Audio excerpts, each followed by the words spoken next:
Welcome back to another episode of Anything and Everything, the show which acknowledges that all of humanity has a story. I'm your host and producer, Halima Sharif. Today, I have the pleasure of speaking with the amazing clarinetist, saxophonist, and educator, Victor Goines. I've known Victor for a very long time. We go way back with my brother Jamil and my father. Welcome, Victor. Hi, how you doing? I'm doing great. All right, thank you for having me. Thank you for joining me. So before we get started, let me share with everyone just who you are. Clarinetist, saxophonist, and educator Victor Goines currently serves as Director of Jazz Studies and Professor of Music at Northwestern University School of Music. Originally from New Orleans, Victor has an extensive background as a jazz educator and as a performer. In 2000, he was appointed the first artistic director of the jazz program at the Juilliard School and a faculty member in jazz clarinet and saxophone. During his 7-year tenure, the department expanded from a collaborative program with jazz at Lincoln Center to include former bachelor and master degree programs. He has been a member of the Jazz at Lincoln Center Orchestra and the Wynton Marsalis Septet since 1993. With these legendary ensembles, he toured widely and performed on more than 20 recordings. Victor also is a renowned solo artist. He leads his own quartet and quintet, having made 10 recordings, with the latest being A Dance at the Mardi Gras Ball.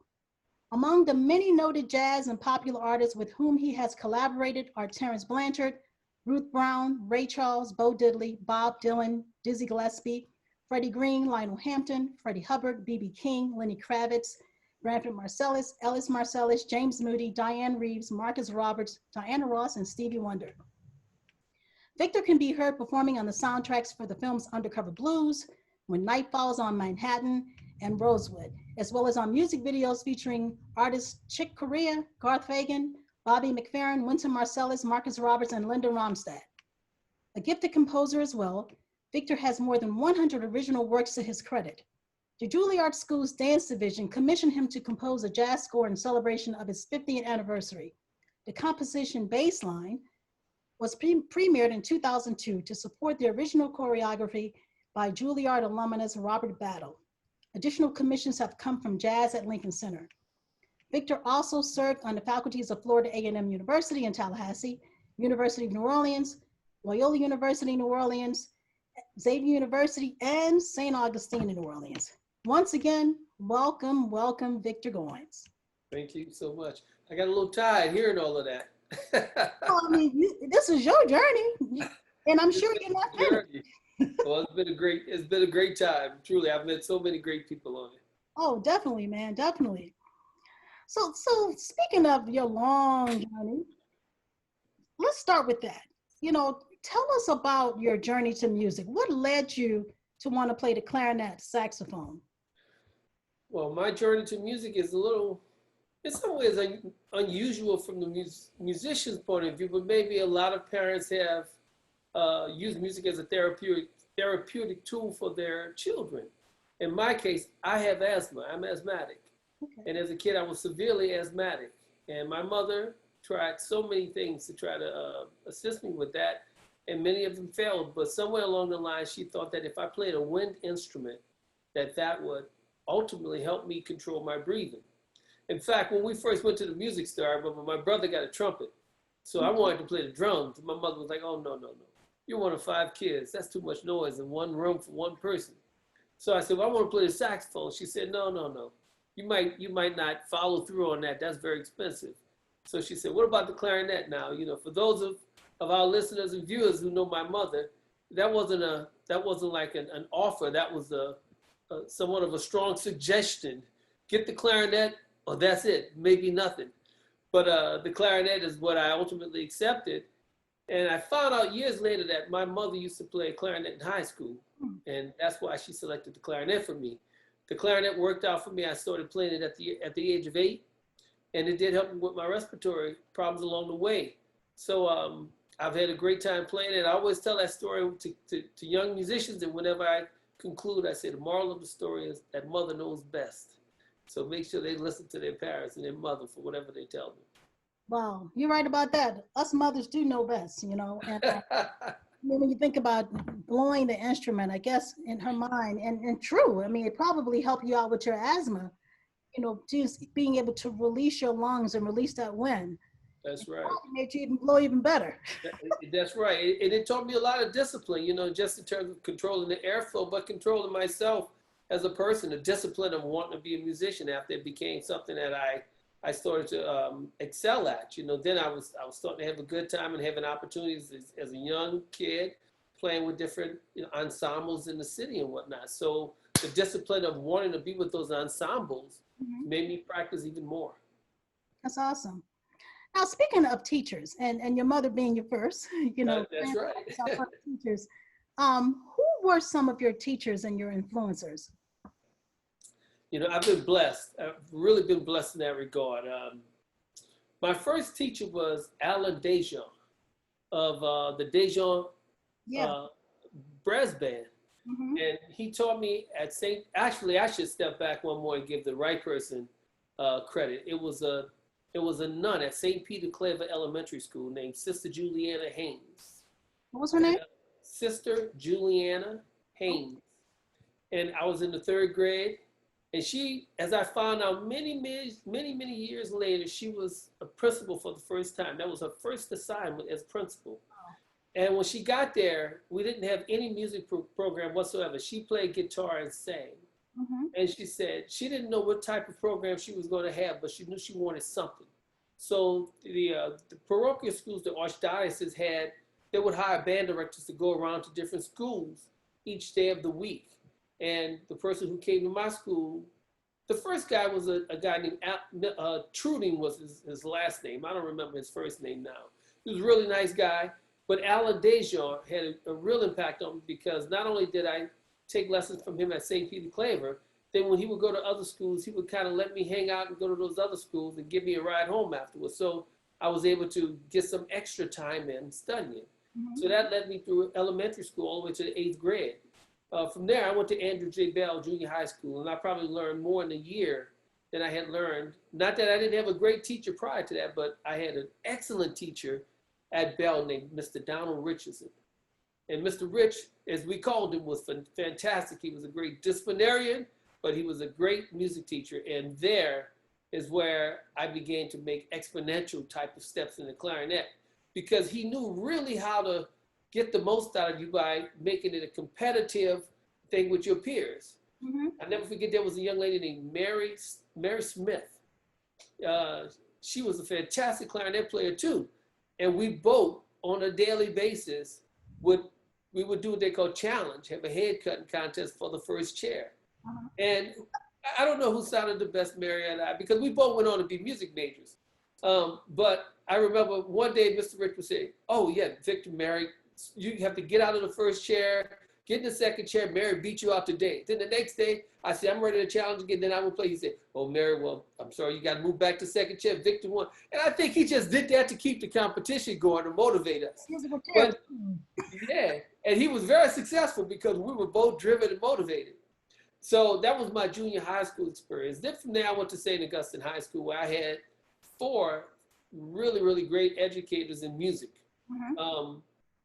Mr. Carl Bluen is somebody who has been important to me since 1976. He was my clarinet teacher and my mathematics teacher. And maybe we'll talk about that a little bit later too. But he's been a great teacher of mine from then to date. I still see Mr. Bluen. I still go by his home. I still talk about music. I still talk about mathematics with him. So he has been a long-term educator and tremendous friend and more to me over this period of time. There was a gentleman named Mr. Lawrence Winchester. He's no longer with us. He was the brass instructor there. He was also my English teacher. But Mr. Wynn, he and Mr. Bluen both went to St. Aug at the same time. They were in the first class at St. Augustine High School. So a lot of history up in there. There was another gentleman named Edward Allen. He's no longer with us as well. And I think Mr. Allen was a brass player, but he was also a great composer and arranger. So I got a lot from him in terms of playing his arrangements and studying what he was dealing with. And of course, the head band director was Mr. Edward Harrell Hampton. And I became really good friends with Mr. Hamp in my time at St. Augustine, and continued to go back during the time while I was in college. And then ultimately, when I graduated from Loyola University, it led me to my first teaching position at St. Augustine High School as a mathematics and a music teacher. Wow. So you literally paid it forward from your foundation. I hope I did. I hope I did it well. You know, just the fabric of New Orleans is just amazing. You know, with our teachers um, in the music space. You know, and when I'm listening to you mention this person taught mathematics, this person taught English, but there's a connection. You know, I mean, they were teachers first, and that was one heck of a foundation that I think even if you were not a musician in New Orleans, we had some amazing teachers that sort of paved the way for a lot of us. You know, so I think that's a blessing. Um, so speaking of that, what were your early years like growing up as a young musician? Like, what was your first gig? Who were some of the people you worked with? One in particular I personally recall is when you were with the New Orleans Jazz Couriers with my brother Jamil. What was all that like for you? Wow. Well, the New Orleans Jazz Couriers, that group was really, really important because it was a spinoff of Art Blakey and the Jazz Messages. Yes, that's right. And all of us in that group, really, we were playing the arrangements that the Messages were playing. We were writing some of our early music. Mm-hmm. A lot of people played up in that group. Of course, your brother Jamil Sharif, Yes. Kelvin Harrison was the alto player in the group. Kevin Wavers played trombone in the group for a while. Walter Payton, which is Nicholas Payton's father, played with us, even though he was kind of like our senior in the group. Uh-huh. He was gracious enough to play with us, really, because we were all young.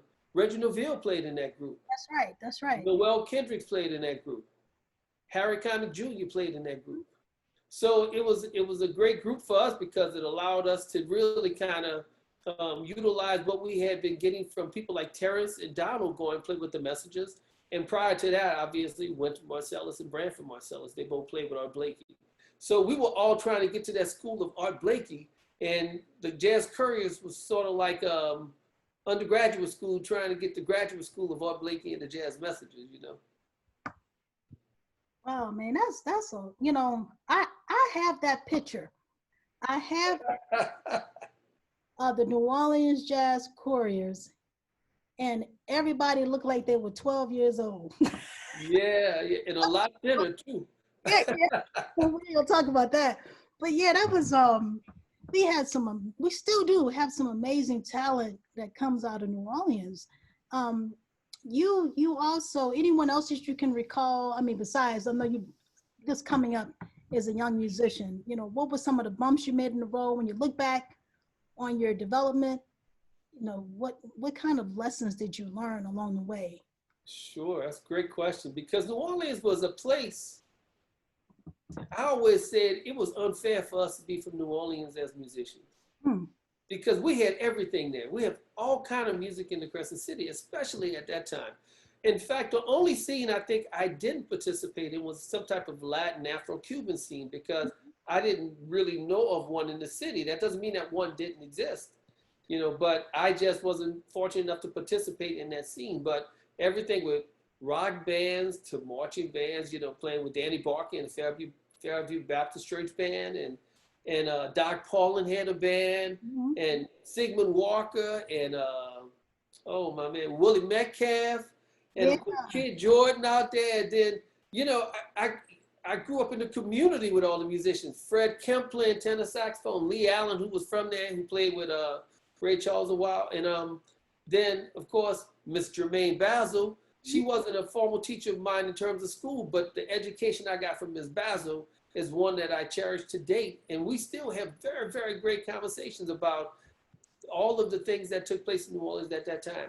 Red Tyler, and James Black, George and Bob French, Smokey Johnson. And of course, your dad was one of my good people up in there because your dad, he, you know, by the time I got to play with your dad, it wasn't my first gig. My first gig, I think, was with George French and James Black. It was a private party.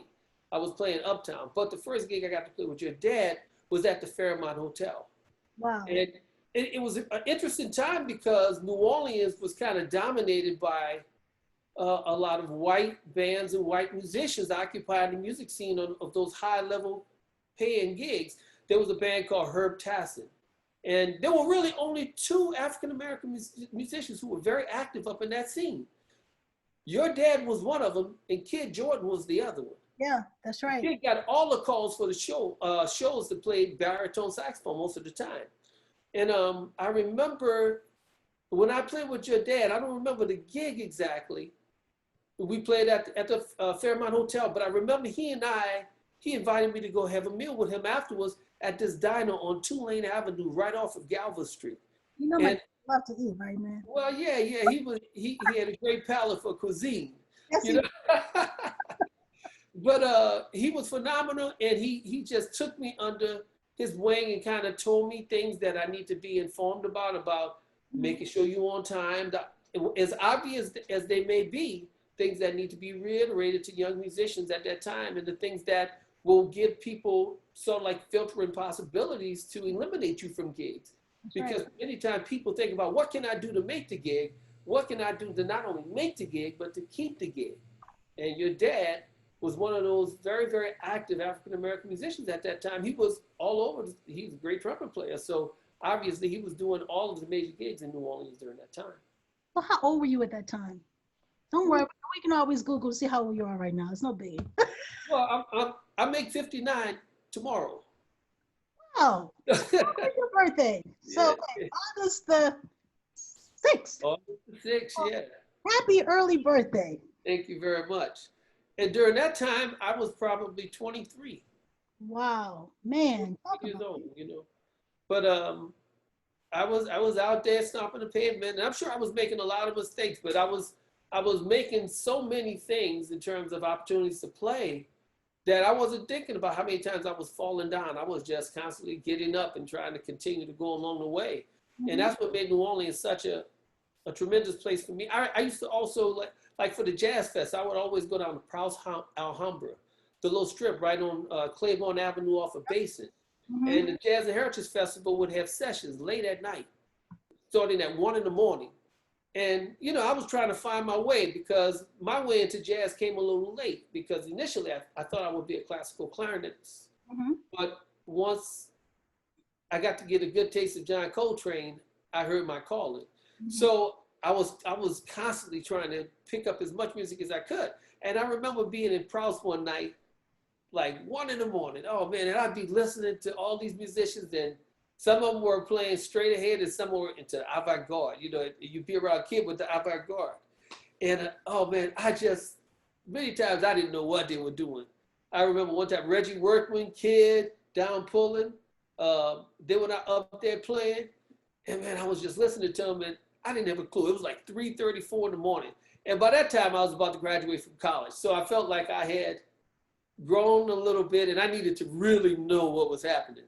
Yeah. And a great man who I got the opportunity to work with, who knew my uncle, Harold Baptiste. Yeah. Harold Baptiste was at the club. Well, Harold Baptiste is the gentleman. My uncle is Calvin Goines, but Calvin Goines and Harold Baptiste were very good friends. So I was hanging out with everybody in the club, and I finally went up to Mr. Bat, as we call him. This is the Harold Baptiste Mr. Bat, as opposed to the Alvin Baptiste Mr. Bat, which is another great musician of New Orleans and Baton Rouge. And I went up to Mr. Harold Bat and said, "Hey, Mr. Bat, you know, what are they doing up there?" He said, "Man, they're expressing themselves." I said, "Yeah." I said, "Are they angry?" He said, "No, man, you ought to go ask Kid what they're doing." I said, "Oh, no, man," because Kid gonna look at me and say, if you don't know what we're doing, what you doing here?" So I said, "Man, I'm not gonna ask Kid. I'm gonna just stick around and try to figure it out a little bit more." So it was fun though, man. I mean, it was just an amazing time, you know, and I met so many great musicians. And obviously someone who's truly a mentor to me, who passed away now, is Ellis Marsalis. Yeah. And during that time, you know, I was studying with him privately, but also playing in his band. So New Orleans, I mean, I wouldn't be from anywhere else. Me neither, you know. You mentioned Kid Jordan, you mentioned Jermaine Basil. I recently interviewed them as well. And they spoke of similar people.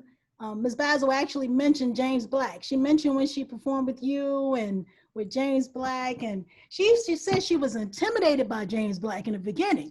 Because she got on them drums. She was like, "Oh, Lord, have mercy." Like just trying to keep up, but it challenged her, you know, to continue to move forward and to keep up. So, you know, that's interesting. As I'm doing these interviews and I'm meeting with, you know, the matriarchs, the patriarchs, and then I'm coming to you and other young musicians. And I think this is so important to tell this story for those up and coming musicians or those who at least are interested. You know, it's not easy. Yeah, James Black, you know, he was an interesting person because he had a gruffness to him. Mm-hmm. Oh, definitely. But I remember Ellis Marsalis used to always say, this world was not ready for James. Wow. It just wasn't ready for him. But he was really, if you got to know him in a different way, he could be a real kind soul. And he had tremendous respect for Ellis Marsalis. You know, for instance, not to talk about the specific of what it was, but he asked me to do something for him. And I guess it was something he didn't really want Ellis Marsalis to know he was asking me. So he said, don't tell Ellis. And I always thought that was it. I was like, wow, man. That's like a young boy who, you know, don't tell Ellis. So, you know, phenomenal. So you have done a lot of touring. Talk to us about that. Ruth Brown, Dizzy Gillespie, Wynton. And then speaking of Wynton, you know, how did you become a member of Jazz at Lincoln Center Orchestra? But first you can talk about the touring portion first. Okay, well, the touring portion of it has been phenomenal. I've been to every continent except the one that I'm not trying to get to, which is Antarctica. But that's a little bit too cold. I live in Chicago. That's cold enough. Yeah, clearly. But I've been everywhere, and seeing the world allowed me to grow in a different kind of way because, first of all, it defined clearly what poverty is. Yes. For me, to see some people in Manila who are living in poverty.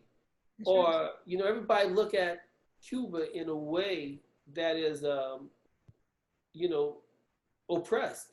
And I'm sure there's some variables of that takes place. But my experiences in Cuba, and it has been from some people who are truly living on very, very thin means to those who have much stuff. And it has been a phenomenal opportunity to be in that country. My backdrop is Havana, Cuba right now. I have some really good friends out there that I still keep in touch with. And I go back every year. Every year I go to Havana, Cuba to teach. I give a week out there just teaching kids at some schools that I've been fortunate to be involved with. An organization called Horns for Havana that I'm a part of. And we just go out there to give back to that. But in touring, having been everywhere, not literally, but all over the place, has been a phenomenal experience for me because I've been able to meet people. And when you meet people, it can be a truly an educational type of experience to find people who are just like you. And in fact, it defines my philosophy that we all have more in common than different. And that's what we need to figure out, as opposed to having the face value of seeing men, female, white, black, yada, yada, whatever it is. Those are the things that are most obvious to be seen. But if we look deep within each other's eyes, we will see a lot of ourselves in other people. So talk about Lincoln Center. Well, I'm even step back one for you because most people don't know it. Wynton and I went to kindergarten together at a place called Martinez. Oh, I'm familiar with Martinez. Yeah. Oh, yeah. You know. Every time he mentions it, he said, man, you remember we used to eat red beans every day? Not just on Mondays, but every day. That's what he remembers most about Martinez. We used to eat red beans every day. That's so funny. So, but yeah, and then the next time I saw and really got to interact with, we all kind of reconnected was in elementary school. They used to have a group called the Jesuit Honor Band. It was a citywide elementary honor band. Okay. And Branford was playing clarinet at the time. Wynton was playing trumpet. And I was in that ensemble too. It was about 80 kids from around the school asked to be in there. So we connected at that period of time. Then we lost track of each other. Not really lost track, but we didn't communicate for about a year and a half. And then as we started competing in these all-state type of ensembles, being in the all-state orchestra and the citywide bands, we started crossing paths a lot more again. And and since that time, we've been in touch. So we're talking about from about 1976 forward. We've been in very good communication with each other. And but the Jazz at Lincoln Center Orchestra came about. I have to thank my good friend Wes Anderson for that. Wes Anderson, phenomenal saxophone player from Brooklyn, New York, came down and went to Southern University in Baton Rouge to study with Alvin Batiste, and then left to go on the road. We went to Marsalis and his sextet at the time. And as the band expanded to a septet, Todd Williams was playing in the band. He was succeeded by Walter Blanding. And that, well, you know, and then there's one step before that, I have to say. Wynton did a piece called Six Syncopated Movements. And it was a collaboration with Wynton and his septet in New York City Ballet. And Wynton wrote a part for baritone saxophone and bass clarinet that was so challenging that while he can find one person to do one or the other, he couldn't find someone to do both. It was just that challenging the part. So Wes told him, hey man, call Victor Goines. I know he plays clarinet and I heard he got a baritone saxophone. Probably he can do this. So Wynton called me on a Saturday afternoon and said, hey man, do you play bass clarinet? I said, of course I play bass clarinet. He said, man, no, I wrote this bass clarinet part that's really difficult. I want to send it to you, see if you can play it. I said, man, send the music. I can do it. He said, hey man, it's difficult. I said, hey man, send the music. Now, he said, do you own a bass clarinet? I said, yeah, don't worry about that. I got that. So we hung up off the phone and immediately I called his dad. I was playing with his dad at the time. That's 1993. And I said, I used to call him E. I said, hey E, can I borrow your bass clarinet? He had just bought one. He had just bought one. He said, well, man, it's not working. I said, look, don't worry about it. I'm going to come get it, take it to the shop. I got it fixed. I made the gig with Wynton, brought Mr. Marsalis his bass clarinet back, and bought my own bass clarinet with the money I made from the gig. And then fast forward about 6 months, we're in October of 1993, and I'm teaching at the University of New Orleans with Mr. Marsalis. I had been there 2 years. And Wynton calls on a Saturday again. It's a Saturday afternoon. He said, hey, man. I said, oh, what's up, man? He said, look, man, I'm calling to see if I want you to come out on the road with us. So, you know, that was my dream gig. I was like, yeah, man, I'm ready. Then I finally came back down to earth. I said, when do you want me to come? He said, Tuesday. I said, yeah, I got to teach class on Tuesday. He said, oh, man. I said, well, look, let me talk to your dad. We got a gig tonight at Snug Hall. I'm going to talk to your dad, and I'll get back to you after the gig. He said, call me, man. Okay. I said, got it.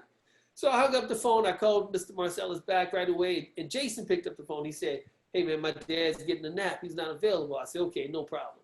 So I hung up the phone, and then my mind started ticking. I said, man. I know it was. I said, Wynton's going to call somebody else if I wait too long. I called him right back. I said, send the airline ticket. Yes. I said, I'll be there Tuesday. So I get to the gig that night. We had a 9 o'clock gig at Snug Hall at the time. So we're getting ready to play. We're sitting back, you know, upstairs in the room, just chilling out before we're going out. So I look at E. I said, hey, man, you know, Wynton called me. He said, yeah, man, he called to get your number. I said, yeah. He asked me to come on the road. He said, oh, really? I said, yeah. He said, what did you tell him? I said, I told him, yeah, man. He said, well, good, because I'd hate to think you've been practicing this long to turn out that gig. So I went on the road with Wynton. And during that time period, I took, well, I finished out the academic quarter. I was sending papers back and forth through FedEx, doing my work, and Harold Batiste and Ellis Marsalis were coming for me. And then, so Wynton was like, can you come out for 2 weeks? I said, yeah, okay. And then almost like the last 2 days of the week, he said, well, can you come out for another 2 weeks? I said, yeah, man, I'll stay out here for another 2 weeks. And then now we're in late November. He said, well, can you stay out 2 more weeks? I said, yeah. So now we play Blues Alley. We've been around the country because at that time he was touring 25 days a month. So we always played the Village Vanguard the first week of December. So at the end of November, he said, well, can you do 2 more weeks? I said, yeah. So now we're in the Village Vanguard. And, you know, that's the mecca of jazz clubs. So when we got there, every tenor player in the city of New York must have heard that the gig was open. So all of them came out to the gig, tried to get the gig, but I was like, man, I am not giving up this gig. I could be fired, but I'm not quitting. So at the end of those 2 weeks, Wynton said, well, can you do 2 more weeks? I said, yeah, man. So now we're into 1994. So he said, look, man, can you just call our accountant, Larry Williamson, and tell him you're going to be out here a little while? I said, yeah. So I called Mr. Marsalis back now and talked to him because we're over the Christmas break of UNO, but academic quarter is about to begin again. I said, look, man, Wynton's asked me to stay out a little bit longer. I said, so I'm going to see if I can get a leave of absence from UNO. So I met with the chair and I talked to him. He said, well, we'll give you a leave of absence till March 1st. But at that point, I need to know what your intent is for the next academic year. Now, I've been all over the world, but there's one, I know where I was at on March 1st in 1994. Wow. I was in Seoul, Korea. Interesting. And I know that because that was the day I had to notify UNO. And this technology wasn't as liquid as it is now with all of these high-speed connections and all, you know, and it just wasn't the same technologically. So when I left for that tour in that part of the world, I typed 2 letters up. And the first one said, Dear Dr. Cox, thank you so much for allowing me to go out and have this opportunity to play with the Wynton Marsalis Septet.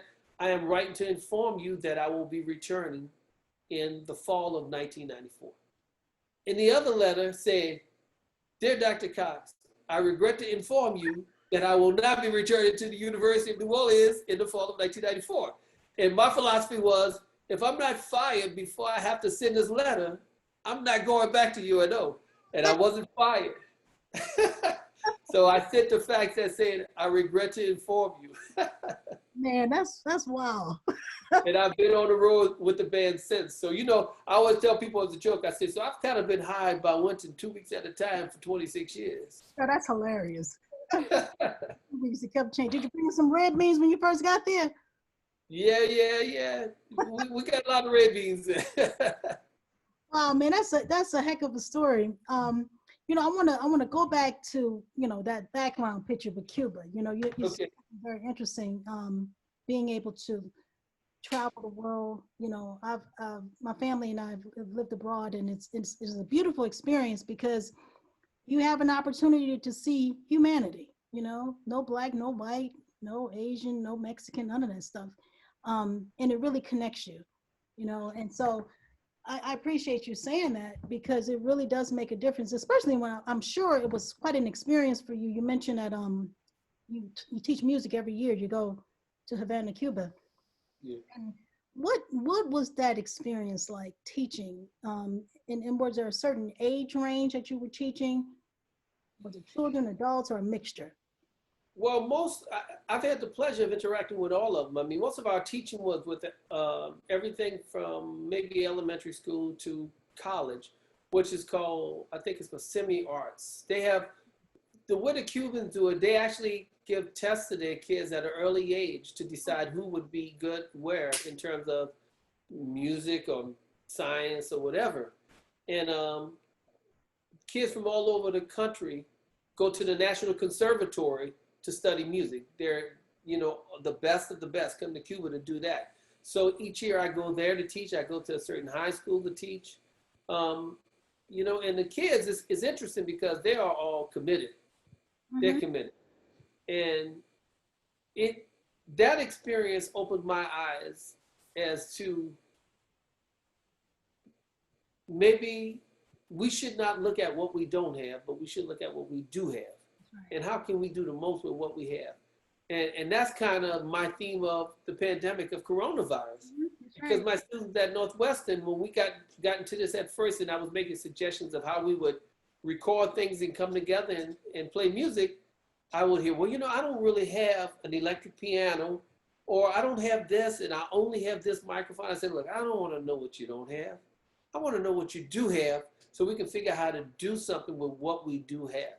And I think that philosophy was really reinforced with my first trip to Cuba, I think, which was like 2010 with Jazz on Lincoln Center.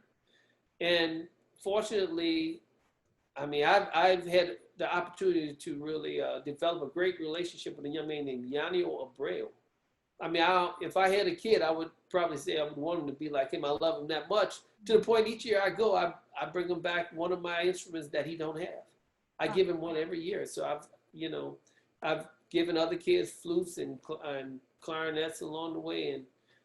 I just think it's a phenomenal place, and the musicians are very invested to the art form. Yes. And the people are phenomenal. I mean, I've not had a bad experience there today. So their appreciation level, and I'm not trying to compare, but I'm sure, you can when you look at children or students from other parts of the world. What has the appreciation of music been, appreciation for the arts? And I know because I've lived in these different places and I've had a chance to just witness and watch and say like, wow, going back to what you said, be grateful for what you have, not for the things that you don't have, especially during this pandemic. So what was your observation of that? I mean, they're just so grateful for the idea that you come to give your time, first of all. Mm-hmm. I mean, when I walk in a room, they treat me like I'm royalty, and I'm like, oh, I'm with you. That's right. But it's so humbling to the level of respect they have for the kind of time we give. And then the kids are so phenomenal. There was a young lady, her name was Betsy. I was trying to remember her name right now. Uh-huh. A young lady, clarinet player, and I was down there working with a certain band, and my buddy Yanio came up to me and said, hey, Victor, I want one of my clarinet students want to play with you. I said, really? I said, well, what? I thought she was going to pick, some popular tune in the Cuban tradition or maybe a popular American tune. She said, she wants to play Take the A Train with you. I said, okay, cool. Let's play Take the A Train. I was impressed already. So and she was so nervous. Oh, man, she was so nervous. But Betsy stole the show. Wow. And we were playing. So I was just standing there looking at her. I was like, wow, you can see her fingers shaking on every note she played, And when she finished, I just gave her a hug. So even at this point, we still keep up. So when I go back, I'm looking forward to hearing her play. Yes. And bringing her some things to help her, encourage her to play some, read some more music. I send her music all the time. With the technology we have, it's much easier than times past. Yeah. But that's just one example of the type of dedication that these students have for music and the kind of respect they have for people. That's right. That's right. You have also had the pleasure of working on several films and soundtracks. What are some of your most memorable moments during those times? We were working on Rosewood. This is a no-brainer for me. We were working on Rosewood with John Singleton. Okay, yeah, that's right. Yeah, and Wynton, and ironically, they didn't use much of the music that Wynton had written. They didn't use. John Singleton ultimately, I think, called John Williams to write a major part of the soundtrack. But Wynton initially wrote the entire soundtrack. So we were in the studio, and the cast of characters was extraordinary. The Jazz and Lincoln Center Orchestra was there. Cassandra Wilson was there. Claude Williams was there. The name is going to come. They had a mass choir there. Shirley Caesar was there. Just all kind of people were there. So Wynton, and I can remember this one piece that he wrote. It was a train chase scene where Vin Rain and others were on the train trying to escape from people who were trying the people who were trying to catch them to hang them. Right. So Wynton wrote this thing with a mass choir, and we recorded it. So it was quite moving when we recorded it. Wow. But then after we recorded it, we went into the sound booth and they put it to the film to kind of see how it would fit. And man, when we saw it, was so powerful. Now it was amazing. They didn't use that scene. I was like, wow, man, that was like some serious music. But it was just phenomenal to be up in there and see it go down and everything, and be in Hollywood on that scene working it out. Wow, that's pretty interesting. I know you, especially when you're working so hard on something, like, man, they didn't use that part. Yeah. It makes you wonder why. Were there any other, not just on films, but soundtracks or just any other moments that you can recall that just brought you to that wow moment or that like, ooh. Well, Wycliffe Gordon, great trombonist, good friend of mine, he did a soundtrack to a silent movie that featured Paul Robeson called Body and Soul. Wow. And it was so creative. And for me, it was so special because of my relationship to Wycliffe, and that I acted as the music copyist for that piece. It was initially premiered at Jazz at Lincoln Center. And man, we worked on it. You know, musicians are strange creatures. In fact, to put a little story to it, I once had a student ask me, what motivates you to write music? And I told him, a deadline. It's not like a deadline to motivate you. And in this case, this deadline that I'm talking about, Wycliffe Gordon was very late in meeting his deadline. So the week before it was due, we were copying and he was writing the music. And we were rehearsing it at the same time. So we would rehearse from 8 to 5. And then we would go home. He would go to his house. I would go to my house and eat. And then he would meet me back at my apartment in New York at 7. Mm-hmm. And it was nothing for us to work on this music until like 5 the next morning. It was just that intense. And it was interesting. By the time 2 o'clock came, from a composer's point of view, he was whipped. There was nothing else he can give me. So I'd always have a little libation on the side for him to bring him down. And then I would continue to work until 5. And then we would sleep another 2 hours and then get up at 8 o'clock rehearsal the next day. And we did that for a week straight. But it was so extraordinary that when he recognized me for the work I had put into him on stage, it truly brought me to tears to have been able to work with him like that. And I think a friendship that had already been cemented could not have been cemented any more other than having participated in a project like that with him. Wow. Yeah, he is a one heck of a musician. Yeah.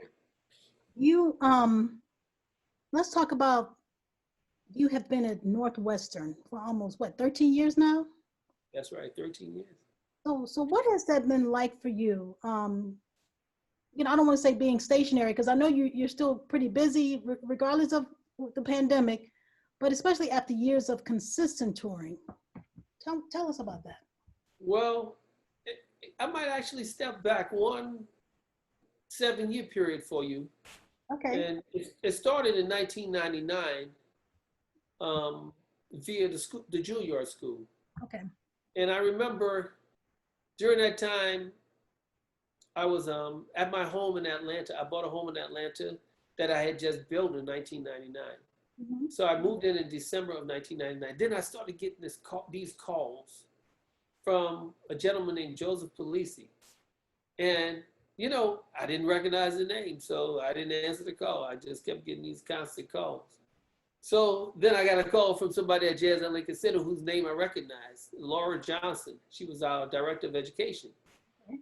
And Laura said, hey, are you getting any calls from a gentleman named Joseph Polisi? I said, yeah, I keep seeing his name, but I don't know who he is. She said, well, you know, you might want to call him back. He's the president of the Juilliard School. I said, oh, really?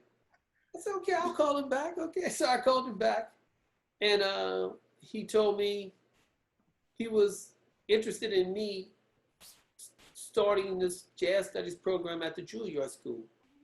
So we talked for a little while. And ultimately, I accepted the position at the Juilliard School in the year 2000, which gave me an entire year to plan, from something like maybe the summer of 2000 to the start of the classes in September of 2001. And again, another one of those memorable dates for me is the first day of classes for the Juilliard School and the first day of jazz studies classes for the Juilliard Jazz program was September 11th, 2001. Wow, that's the day for 9/11. That's 9/11. I happened to be on the West Coast because we were playing with the LA Philharmonic at that time. And of course, this all took place at 9/11. And Wynton and I, you know, we talk at weird hours, 6 in the morning, 3 o'clock, anytime. So he called me at, I spoke to my mom first. I always call my mother in the morning. So I spoke to my mother that morning and she told me about a plane had crashed. I said, oh, you know, I'm traveling. I don't really, you know, there's not good karma for me to know about that kind of stuff right now. And then Wynton called me a couple of minutes later. He said, hey, man. I said, yeah, man, I know a plane went down. He said, oh, no, turn the TV on. And then 9/11, you know, everything took place. So I called back to New York. The first time I got through to a colleague of mine to get an idea of what was going on, but of course they were in a panic, so I couldn't get much information. Then I called back, nothing for the entire day, until later that night somebody called me back and told me the specifics of what was taking place at the institution. Basically, they had moved all of the students into the lower basements of the Juilliard School. So, I was like, well, why would we move everybody down to the lower basements of the Juilliard School? Well, somebody had speculated that 5 of the most likely targeted places in New York after the World Trade Center would be the, on 34th Street, Empire State Building. Yep, and the Penn Station and all that area. Penn Station, MoMA, Mm-hmm. Lincoln Center for the Performing Arts. That's right. And since we were on that plaza, they wanted to have the students in a safe place. So that was my start to the Juilliard School. But the point is, to get back to your question, when I started that position, the agreement of our negotiations were that I would continue to play with the Jazz at Lincoln Center Orchestra while I was the director of jazz studies for the Juilliard School. Mm-hmm. So I was still touring with the Jazz at Lincoln Center Orchestra and running this program at the same time. And it was a busy time. And that was the next 7 years of my life until the summer of 2007 when I resigned from that position. And when I resigned with the intent of going down to my home in Atlanta and practicing and being out of education and just play for the first time in my life. So my resignation became public, like on the Friday afternoon. And then that young lady I mentioned earlier, Laura Johnson, she came to me again. She said, there's a lady at Northwestern University who would like to speak to you. Her name is Dean Toni Marie Montgomery. I said, man, I don't want to teach anymore, but I'll talk to her. It's okay. I'm done with teaching, So I talked to her I said she can call me tomorrow morning. So she called me the next morning and we talked, we talked a little bit and I kind of told her, I really was moving away from teaching for a minute. She said, well, can we just talk a little bit more about it? So we talked and we talked. And in the usual way for me, I always like to be at the front end of starting something because you have a greater opportunity to put your stamp on it. At the Juilliard School, I started the program. So I feel like I put my imprint on it, even to what takes place today. At Northwestern, I was asked to come back to rebuild this program. Mm-hmm. So even though there had been someone there before me, the program had diminished to a point where it was in suspension and may have actually been terminated. But the dean asked me to come back there to lead the program. And it took us that was about in August or something like that, maybe even May. But it took us about 4 to 5 months for her to get me to actually say, okay, look, all right, I'm gonna come back and do this for a while. And so by November, it was public information that I was gonna come and run the jazz studies program at Northwestern. And then I started in the fall of 2008. Okay. I've been there since. I'm kind of measuring my knockout punch to see how long I'm gonna be there. But as they would say in the media, that will be determined at a later time. We don't need to talk about that. That's right. We don't have to talk about that at the present. So how has it been at Northwestern? It's a great university. It's been great, and being in Chicago has been great too.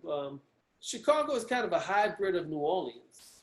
It is. Because I see it as, New York is like, gotta go. People don't have enough time to say, how you doing?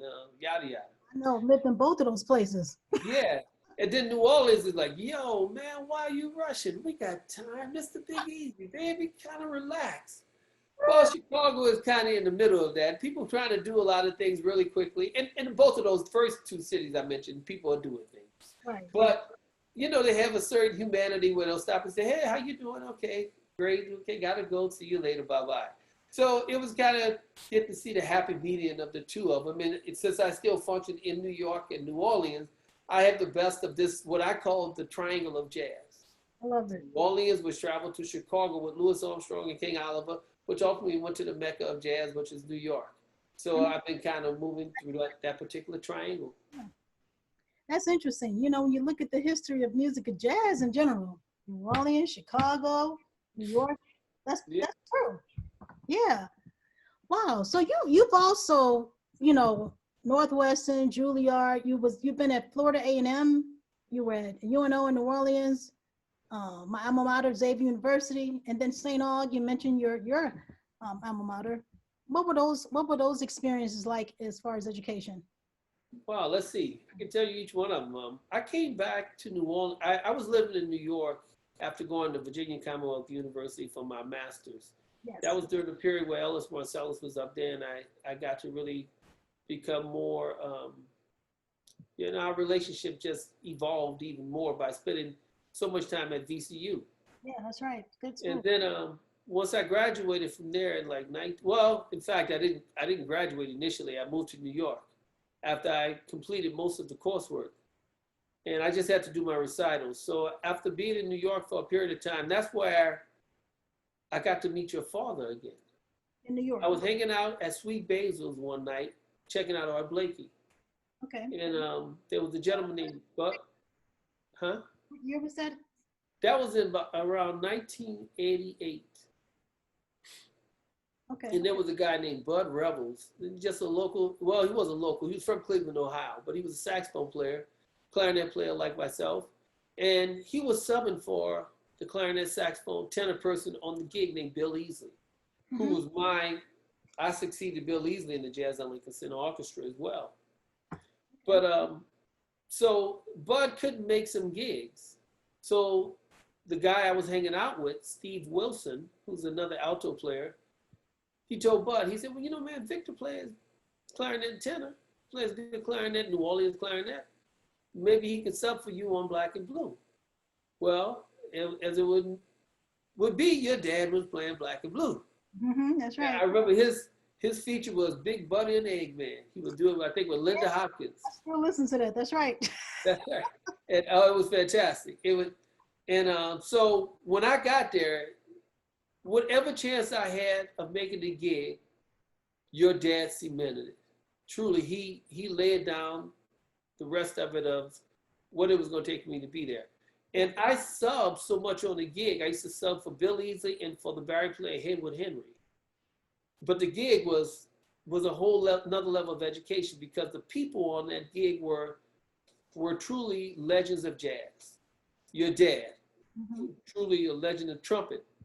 I never forget Brent Woodman played in the band, who played with the Duke Ellington Orchestra. In the saxophone section was Jerome Richardson, who played with the Thad Jones Orchestra. Haywood Henry played baritone saxophone, and he played with Erskine Hawkins. Bill Easley, all around, he was the first call African-American tenor man in New York.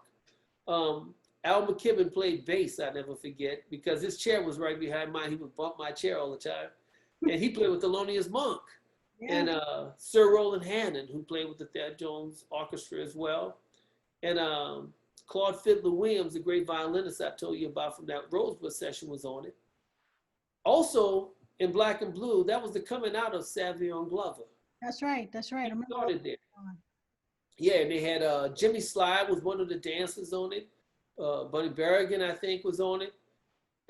Carrie Smith was on it. That's right. Great blues singer. Linda Hopkins, as I mentioned. And a lady that I would ultimately have the pleasure of working with for 15 years from that day forward, Miss Ruth Brown, was on that gig. And I loved her. Oh, man, you know, she was a tenor player's delight. Mama, grandma, auntie, and all wrapped up in one. Best friend too. Best friend too. Yeah. And the good thing about it is that she loved tenor players. Both of her husbands were tenor players. Wow. So she was just one of a kind. I remember her big hit was, if I can't sell it, I'm gonna just sit down on it. I ain't gonna give it away. That's right.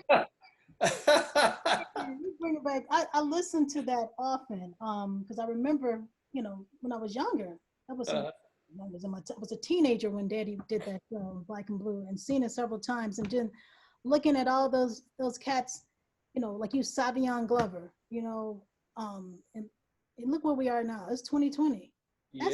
Those are some serious legacies. Ruth, Oh my goodness. all of- I've been in royalty for the longest. that's a beautiful thing.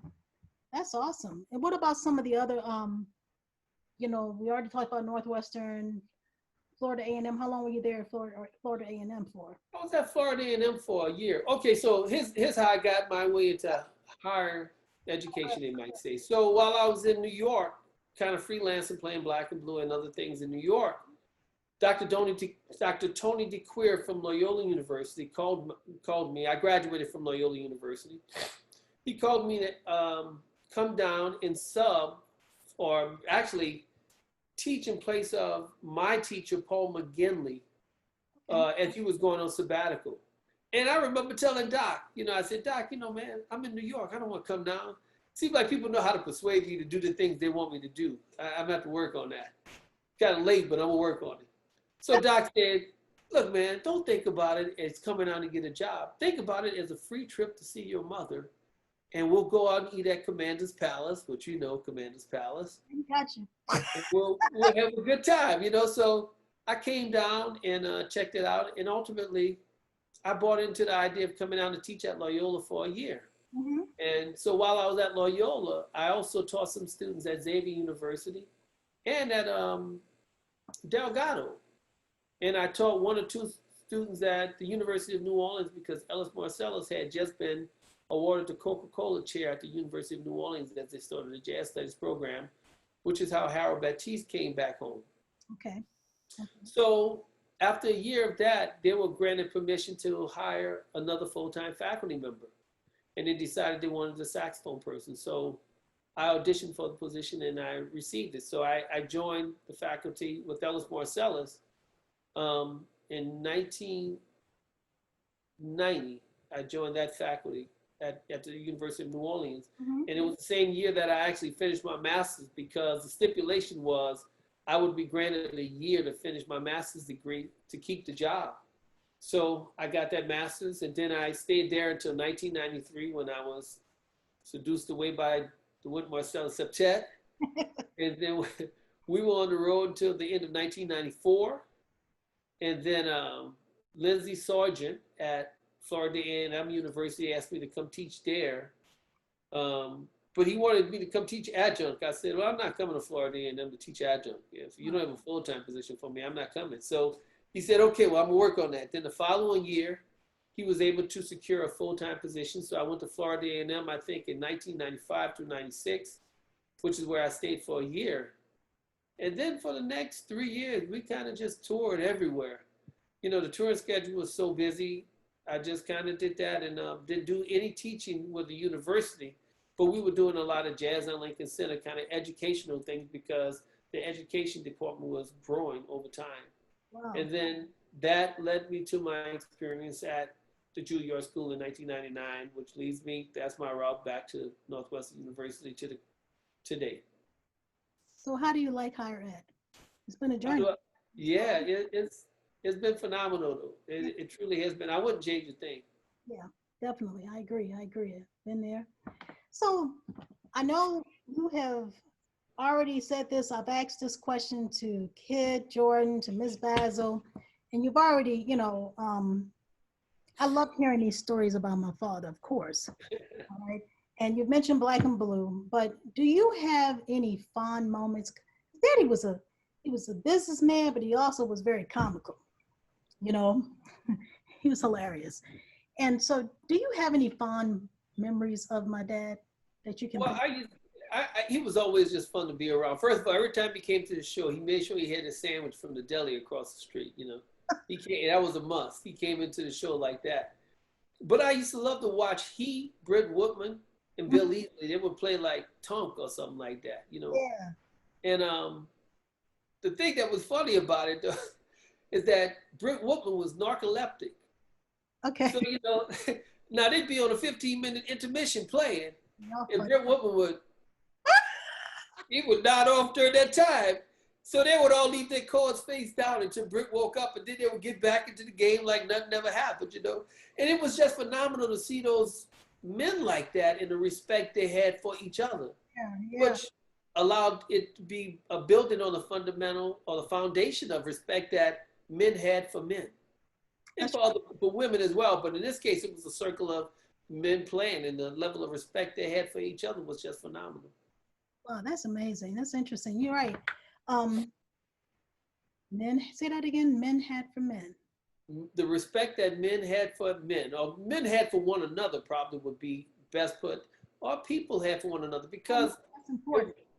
Yeah, because, you know, especially in the time period we live in today, Yes. their respect for each other was just extraordinary. The level of respect that they had for the singers, Ruth Brown, Carrie Smith, and Linda Hopkins. Yes. And I remember we would all stand on the side, your father right there with us, because the first song of the second half was a duo, I think, with Linda Hopkins and Ruth Brown singing "Take Nobody's Business If I Do." Mm-hmm. And it would always start with Roland Hannon, Sir Roland Hannon, properly named. He would start out playing piano, and he never played the same thing. I don't care how many nights, I never heard him play the same thing on a piano.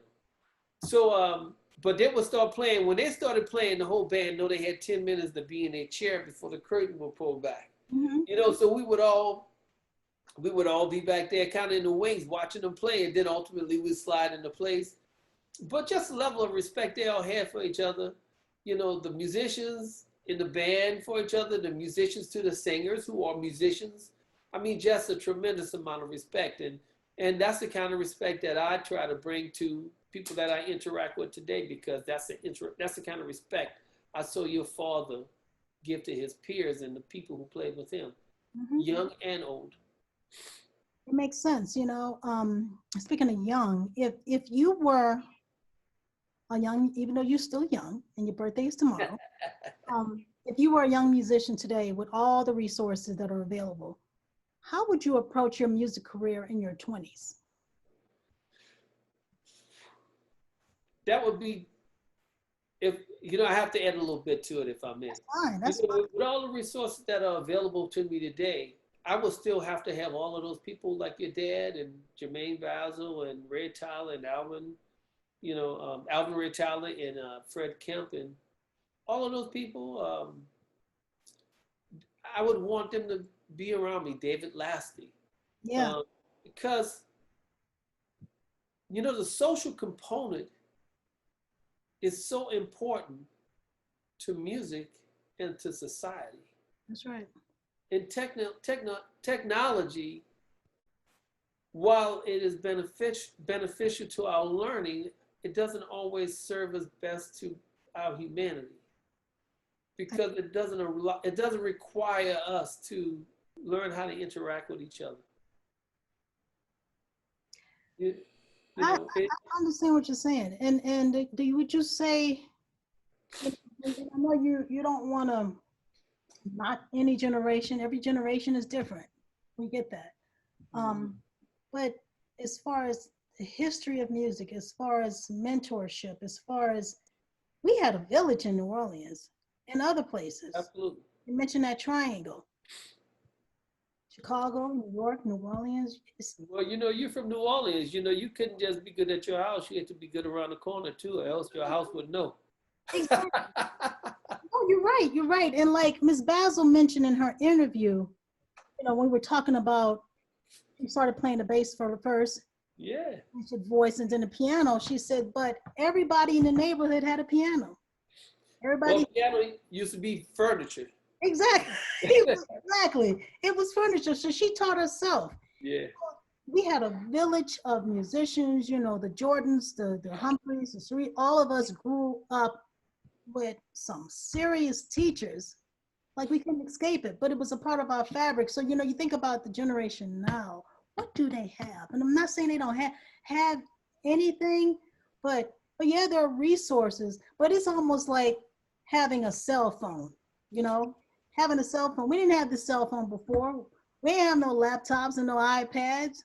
We didn't have no Facebook or anything like that, or any other resources for that matter. Right. We had books. Well, it's interesting because a cell phone gives you instantaneous whatever you think you want to have, whether it's to text a friend or talk to a friend. It takes out the anticipation of when I see you again, I'm looking forward to that moment. That's right. You know, it's just, there's something about having to wait for that and learn that patience. Just think, you know, now people drive around, they got to talk to somebody every time in the car. I'm just as guilty. I don't even listen to the radio. When I get in the car, it's like a time to do business. You Yeah, know, so there's no downtime. that's right. But prior to all of this technology, it is not that technology, it's not technology's fault, it's the individual's fault. How you use technology is what is the key. That's right. It's not technology. Technology should make us better, not worse. And I appreciate technology. Trust me, I appreciate technology, especially during times like this. Here I am interviewing you through Zoom. Yeah. Otherwise, I would have to be in the studio, come to New York. You know, I lived in New York and just go back and forth, but I wouldn't want to be, you know, traveling at a time like this. So it's convenient. You know, then you have your cell phones, you got FaceTime and all these other doohickeys that allow Yeah. us to reach out and touch someone, like that commercial used to say back in the days, you know. Right. Uh-huh. It is still a blessing, but I think, you know, on that note, let's end with, what advice would you give young artists today? And not just musicians, but young people, just in general. I guess what I would tell them is there's nothing more important than social interaction. Yes. And the times we live in today are proof that we never know what we have until it's gone. Yep. You know, people, instead of go and see somebody and say, oh, I'm gonna just text them and call them and yada yada, and you'll be fine. But now is not a time where we can just go see someone who we find to be important to us, or just go out and have a casual moment with a friend. So I would tell my young people to take advantage of interacting with their loved ones, their friends, their teachers. That social component is priceless. Yes. As we get beyond this pandemic, or when we get beyond it, and we find ourselves in a situation where we can actually be in the same room with each other, let's take advantage of that. Let us remember, however many months it's going to be. Right now, it has been 5 months since we've had this freedom of being able to just go by a friend's house and sit down and have a meal with them, or a conversation without a meal. So when we have the opportunity to do this again, it's important that we all take advantage of this. Not to mention, tell people you love them. You know, tomorrow is not promised. In fact, we've got to a point where today is not promised. That's right. Next couple of You know, that's true. so that's my advice, you know, live in the moment. Yes. Live in the moment. I agree with you. Victor, I want to thank you for sharing your story, your journey, your wisdom, all of your contributions. I appreciate you and what you have done in higher education for the city of New Orleans, for the different students you've mentored, and just for taking the time to just speak with me in the audience. So I really appreciate you. Well, thank you. What you're doing is so important, because at this time we do need to realize that we're all here together.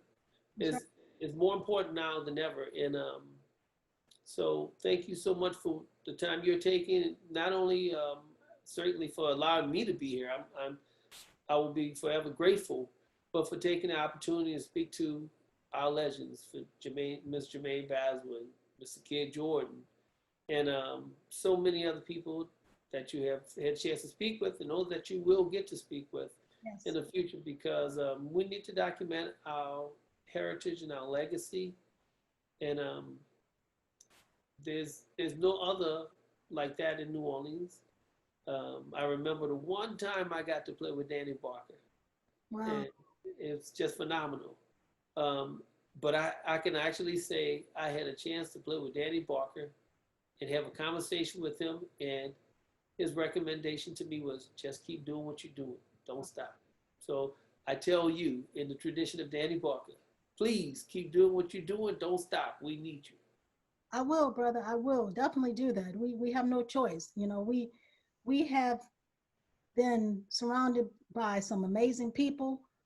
We have a rich culture, and I always refer back to something that Rachel Jordan said in the interview with her dad.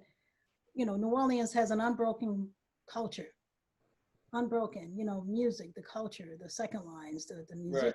we have, our people in general. So it's important, and I'm speaking of New Orleans because we're both from New Orleans, Right. but history in general of our people, all people, we all have a story, which is one of the reasons why I started this show, Anything and Everything, because humanity does have a story. That's right. I can't stop, won't stop until the time, and even when you and I are no longer here, you know, it will continue. So that's Yeah, my because, doing this. that's right. Because somebody's going to see this and realize it needs to continue. That's right. That's right. So, brother, thank you so much. You know, I will be keeping up with you, of course. Many blessings, much peace. And until next time, everyone, this is Anything and Everything.